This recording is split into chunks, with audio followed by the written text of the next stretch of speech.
Bom, falando agora um pouquinho a respeito da questão 26, ela é sobre escoamento em uma placa plana. A questão então traz para a gente a temperatura da superfície dessa placa, traz também a temperatura do fluido e dá também as dimensões dessa placa, né? O comprimento, que é de 0,2 metros, e a largura, que é de 1 metro.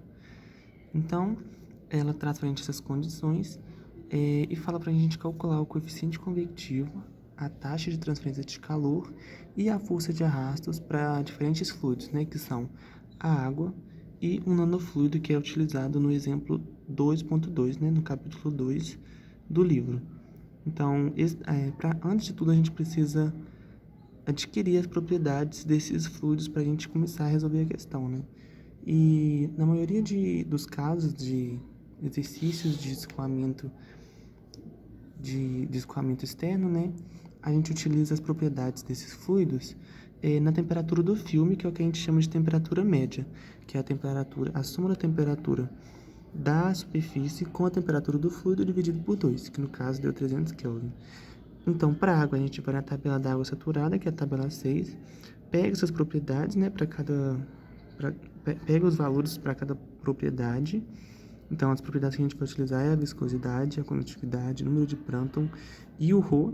Só que a tabela não dá o ρ diretamente para a gente, ela dá o volume específico, mas o ρ é 1 dividido pelo volume específico. As propriedades do nanofluido, a questão, né, o exemplo 2.2, ele já dá para a gente, então a gente só pega de lá mesmo. Então, primeiramente, antes de tudo, né, depois de ter obtido esses valores, para começar a resolver a questão, a gente tem que saber o seguinte: esse sistema, eu esqueci de falar que a letra A, ela fala que o fluido é a água e a velocidade é de 0,5 metros por segundo dessa água, né? Então, para a gente calcular qualquer coisa em relação a esse sistema, a gente tem que saber, ele é laminar, ele é turbulento. Então, como a gente está fazendo a análise para a placa toda, no cálculo de Reynolds a gente considera aqui, né, como L, que é o comprimento da placa toda. Então, a gente faz esse cálculo, né, que é ρ, velocidade do fluido, vezes o comprimento da placa dividido pela viscosidade. No caso, a gente pegou essas propriedades para a água, vai encontrar que o valor de Reynolds é igual a 117 vezes 10 a 3, que é menor que 5 vezes 10 a 5, ou seja, é um sistema cujo escoamento do fluido é laminar. Uma coisa que eu acho que é válido perguntar para a Cris, Jéssica, é o seguinte, porque uma coisa que eu fiquei com dúvida também, que eu não lembrava, é esse L, né? Porque ela deu pra gente as duas dimensões da placa, que é 0,2 metros e 1 metro. Inicialmente eu estava resolvendo essa questão com o L de 1 metro. Então, depois que eu pensei, acho que não é isso. Acho que seria o comprimento, mas é válido perguntar para a Cris para conferir com ela se seria mesmo o comprimento ou a largura. Mas eu conferi minhas respostas com a resposta do livro e deu certo. Ele realmente considera o comprimento, mas é válido perguntar a Cris por que o comprimento, tá bom? Então vamos lá. Então a gente tem que determinar agora o H médio. Então a gente faz isso pelo cálculo, pela fórmula de Nusselt. Nusselt é o coeficiente convectivo vezes comprimento dividido pelo K. Então, para o sistema laminar, em que o escoamento é laminar, a gente tem a equação 7.30 de Nusselt, que é essa, que multiplica o Reynolds, do Prandtl. Então, a gente consegue encontrar o valor do Nusselt a partir dessa equação. Encontrando o valor do Nusselt, a gente encontra o valor do H, entendeu? Então, o H que eu encontrei foi de 1250,8 watts por metro quadrado Kelvin. Encontrado o H, a gente consegue encontrar facilmente o calor que foi liberado, né, por essa placa, que é simplesmente a lei de esfriamento de Newton, porque acontece uma convecção aí.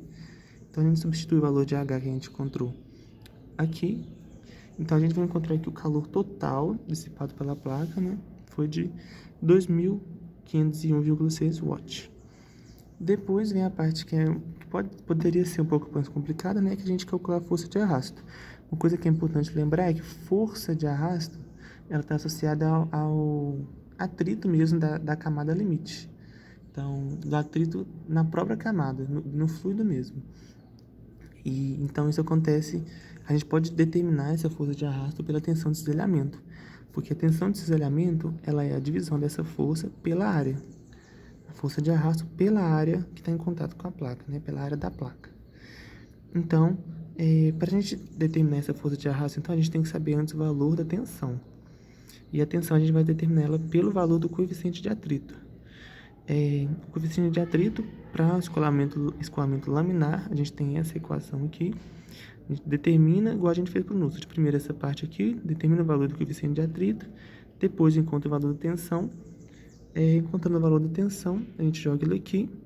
A área da placa a gente já sabe, né? E encontra qual que é a força de arrasto. Eu encontrei um valor de 0,097 newtons. As outras questões são básicas, a B, a C e a D são a mesma coisa, a mesma lógica, né? Só que o que vai mudar é que uma delas vai ter escoamento turbulento. Aí o que você tem que fazer é o seguinte, calcular o Reynolds, ver se vai dar turbulento mesmo, ir lá no livro, entre as páginas 260, e ver, para o escoamento turbulento qual a equação que eu vou usar para calcular Nusselt? Calcula o Nusselt. Qual a equação que eu vou usar para calcular o coeficiente de atrito? Calcula o coeficiente de atrito. A lógica é a mesma, o que vai mudar é só a fórmula mesmo, entendeu? Mas a questão é bem simples e ela é muito boa para praticar esses parâmetros para diferentes tipos de escoamento. E é isso, tenta fazer a letra B, C e D e me fala quando você encontrou. Qualquer dúvida pode me perguntar aqui, tá bom? Um abraço.